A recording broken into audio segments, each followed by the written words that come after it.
Bismillahirrahmanirrahim. Assalamualaikum warahmatullahi wabarakatuh. Selamat pagi dan salam sejahtera untuk kita semua. Pertama-tama Bapak ucapkan selamat datang kepada anak-anak peserta didik MPLS SMK Pasundan 1 Banjar. Dan Bapak ucapkan selamat bergabung dengan keluarga besar SMK Pasundan 1 Banjar. Pada kesempatan ini Bapak akan memberikan materi yaitu tentang pengenalan kurikulum.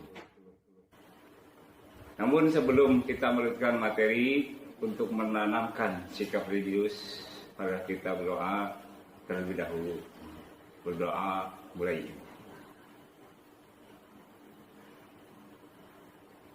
Berdoa selesai. Baik, peserta MPLS yang Bapak banggakan dan Bapak cintai. Barangkali kalian dari sekolah SD, SMP mungkin sudah mengenal adanya kurikulum, begitu juga di SMK lanjutan tingkat menengah. Tentunya semua sekolah di Indonesia mempunyai perangkat kurikulum.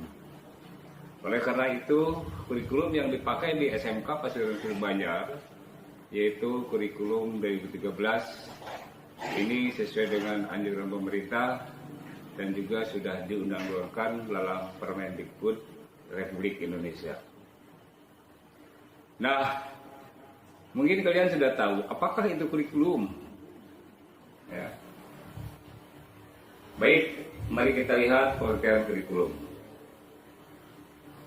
Kurikulum adalah seperangkat rencana dan pengaturan mengenai tujuan, isi dan bahan pengajaran yang digunakan sebagai pedoman penyelenggaraan pengajaran untuk mencapai tujuan pendidikan tertentu. Nah, dalam kurikulum tahun 2013, revisi 2017, ya, pengertian kurikulum tersebut itu berarti bahwa setiap sekolah wajib memiliki kurikulum yang didokumentasikan dalam bentuk kurikulum tingkat satuan pendidikan. Nah, di kita kurikulum yang dipakai yang sudah sesuai dari anjuran pemerintah yaitu kurikulum 2013, revisi 2017. Nah, anak-anakku, ya, kalian mungkin sudah memilih program jurusan yang ada di SMK Pasundan 1 Banjar. Tentu kalian sudah mengetahui di antara jurusan tersebut, jurusan yang pertama teknik bisnis sepeda motor. Jurusan yang kedua yaitu teknik komputer dan jaringan. Yang ketiga jurusan bisnis jaring dan pemasaran. Sesuai dengan minat kalian yang dipilih dari ketiga pada jurusan tersebut, tentunya di sini masing-masing akan mempelajari lebih spesifikasi terhadap jurusan tersebut. Nah, harapan dari kurikulum 2013 ini, ya, siswa diharapkan lebih baik dalam observasi, bertanya, menalar, dan mengkomunikasikan apa yang sudah diterima dalam pembelajaran.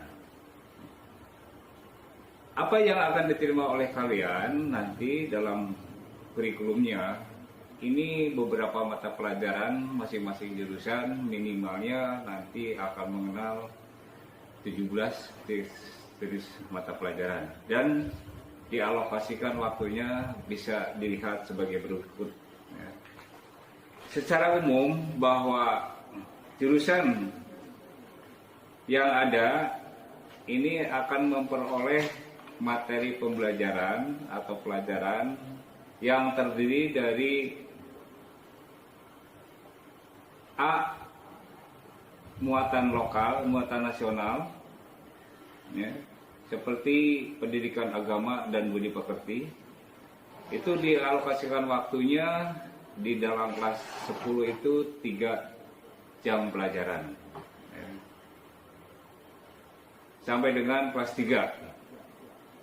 Nah, kemudian muatan nasional yang kedua yaitu pendidikan Pancasila dan kewarganegaraan, itu 2 jam pelajaran.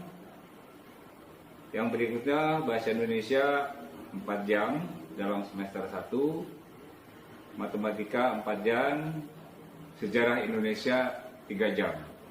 Khusus untuk sejarah Indonesia itu dipelajari selama di kelas 10. Ya. Kemudian ada bahasa Inggris dan bahasa asing lainnya. Ini di kelas 10 alokasi waktunya itu 3 jam. Kemudian untuk muatan kewilayahan. Nah, ini terdiri dari mata pelajaran seni budaya, Penjaskes, dan ditambah khusus di SMK kita yaitu ada Atikan Kepasundanan. Ini termasuk istilahnya molok, tapi dipelajari sampai dengan kelas 12. Barangkali di sekolah lain itu ya tidak dipelajari sampai kelas 12, dan cukup di kelas 10. Karena kita adalah Yayasan Pasundan. Nah, ini yang bisa membedakan dengan sekolah lain. Nah, kemudian ini secara umum semua jurusan akan menerima, ya, mata pelajaran baik muatan nasional maupun muatan kuliahan itu dengan sama. Nah, selanjutnya untuk dalam struktur kurikulum muatan peminatan kejuruannya ini akan nanti tergantung masing-masing jurusan. Seperti halnya contoh struktur kurikulum dalam jurusan teknik, bisnis, dan sepeda motor, itu ada dasar bidang keahlian simulasi digital, ya. Fisika, kimia itu yang akan diterima di kelas 10. Dan juga nanti ada dasar program keahlian, diantaranya adalah dasar gambar teknik otomotif, ya. Teknologi dasar otomotif dan pekerjaan dasar teknik otomotif. Ini seminggunya 5 jam. Ya. Nah, itu ya, pengenalan dalam hal kurikulum yang ada di SMK Pasundan 1 Banjar, khususnya jurusan teknik bisnis sepeda motor. Nah, begitu juga untuk struktur kurikulum dan alokasi waktu yang di jurusan lain, nanti Anda silakan bisa dipelajari, dibuka, ya, dalam artikel yang disampaikan oleh Bapak ini. Baik, anak-anakku yang Bapak banggakan, sebagai peserta MPLS 2021, ya. Kita sudah menyampaikan dan juga paling tidak mengenal kurikulum yang ada di SMK Pasundan 1 Banjar. Ya. Berikutnya akan Bapak sampaikan, ya, tentang pelaksanaan KBM. Ya. Pelaksanaan KBM seperti biasa yang dulu kita laksanakan, ini dalam 1 minggu kita melaksanakan 6 hari kerja, tapi insya Allah untuk tahun pelajaran 2021 akan kami terapkan hari kerjanya adalah 5 hari kerja. Nah, pelaksanaan KBM tadi dari tatap muka dan juga nanti ada pelaksanaan tentang prakerin karena kita SMK, ya, bahwa SMK itu wajib melaksanakan praktek kerja industri di lapangan, di dunia usaha dan dunia industri selama minimalnya 3 bulan sampai dengan 4 bulan. Itu disesuaikan dengan kondisi di lapangan. Nah, yang sudah dilaksanakan di kita bahwa pelaksanaan prakerin itu dilaksanakan selama 4 bulan ya, berturut-turut, dan pada semester keempat, yaitu ketika kalian nanti sudah memasuki kelas 11 semester genap. Nah, itu untuk pelaksanaan prakerin. Nah, sifat pelaksanaan prakerin ini adalah wajib bagi peserta didik SMK. Kalau ini tidak bisa melaksanakan,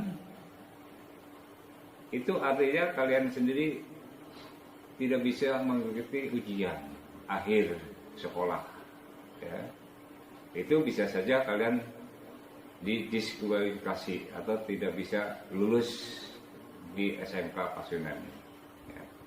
Nah, dalam pelajaran tatap muka pelaksanaan KBM pada saat kondisi normal, ya, seperti tahun-tahun yang lalu, tahun pelajaran yang lalu, ini dilaksanakan tatap muka, ya, yang secara terstruktur, ya, dilaksanakan setiap hari. Ya. Kemudian dari tatap muka itu pihak guru, ya, nanti kalian akan dikenalkan semua KD yang harus tercapai dan materi juga tersampaikan. Ya. Itu pelaksanaan untuk tatap muka. Kemudian beban belajar, ya. Beban belajar yang harus ditempuh oleh kalian adalah sesuai struktur kurikulum. Ya. Itu harus dilaksanakan. Ya. Nah, pada saat tatap muka di sini guru langsung melakukan bimbingan kepada kalian. Ya. Artinya dari mulai pembelajaran dibimbing oleh pihak guru, guru langsung bertatap muka dengan kalian. Kemudian dalam pelaksanaan KBM di sini ada aspek yang harus dilaksanakan. Nah, ini yang dilihat diantaranya adalah aspek sikap, pengetahuan, dan juga keterampilan. Ya. Nah, jadi nanti sehubungan dengan hal ini berarti penilaiannya ada 3 aspek yang harus dicapai, yaitu penilaian adanya sikap, ya, minimal mempunyai sikap baik. Kemudian juga ada penilaian tentang pengetahuan yang selama ini kalian pelajari sampai sejauh mana pengetahuan yang didapat, dan juga aspek keterampilan. Nah, sehubungan dengan tahun pelajaran 2021 yang sekarang di masa kondisi pandemi, ya, ini tentu kita belum bisa melaksanakan pembelajaran secara tatap muka. Ya. Nah, bagaimana cara melaksanakan pembelajaran? Tentu ini melaksanakan dengan secara daring. Ya. Itu artinya nanti dari pihak sekolah memberikan jadwal kepada kalian, pelajaran yang harus ditempuh dan dijadwalkan. Bisa saja sehari ada 2 papel atau diatur oleh sekolah, akan ditentukan kemudian. Ini berarti dalam masa kondisi pandemi di sini kalian nanti belajar di rumah, ya. Nah, tentu karena pembelajaran di rumah, ya, materi yang sesuai dengan kurikulum, sesuai KI-KD-nya barangkali tidak akan tersampaikan. Hanya nanti diutamakan materi yang esensial yang akan disampaikan kepada kalian. Bagaimana kondisi tentang beban belajar? Nah, ini barangkali nanti disesuaikan. Artinya bisa tidak dicapai sesuai dengan apa yang diharapkan oleh kurikulum. Tapi insya Allah, ya, bahwa pembelajaran tetap dasarnya dari kurikulum yang ada. Ya, itu. Nah, hanya barangkali kalau tatap muka guru bisa memberikan bimbingan secara langsung, tapi dalam kondisi pandemi di sini, ini guru memberikannya bimbingan tidak langsung. Kalian tentu mempunyai, ya, kesulitan dalam hal pelaksanaan pembelajaran. Nah, kami di sekolah terbuka kepada siapa saja, ya, nanti siswa manapun, baik Pak Guru A, Guru B, mata pelajaran apa yang sudah disampaikan, tapi susah untuk dipahami, kalian boleh datang ke sekolah. Ya, insya Allah kami guru yang ada di SMK Paciran 1 yang memberikan mapel tersebut akan membimbing kalian dan mengarahkannya. Ya. Itu sehubungan dengan kondisi pandemi. Jadi pihak sekolah juga melaksanakan pembelajaran ini sesuai dengan anjuran pemerintah. Ya. Jadi KBM dilaksanakan secara daring. Nah, untuk pelaksanaan daring tentu beberapa macam aplikasi yang harus dilaksanakan, tapi ini disesuaikan dengan kondisi perangkat, ya, paling tidak HP yang kalian punyai. Ya, tentunya di sini ya kami juga menyediakan selain adanya daring secara langsung online, juga menggunakan luring. Ya, artinya modul-modul yang diberikan yang tidak tersampaikan atau barangkali kalian memang tempatnya sulit adanya jaringan internetnya tidak lancar, bisa kalian datang ke sekolah untuk mengambil modul yang disampaikan oleh pihak guru yang bersangkutan. Nah, itu sekilas gambaran tentang pelaksanaan kegiatan belajar mengajar, ya, untuk masa kondisi pandemi. Dan mudah-mudahan di lain kesempatan dan saja bisa kita bahas lebih lanjut, ya. Terima kasih atas perhatiannya, kurang lebihnya Bapak mohon maaf atas segala kekurangan, dan ditutup. Wassalamualaikum warahmatullahi wabarakatuh.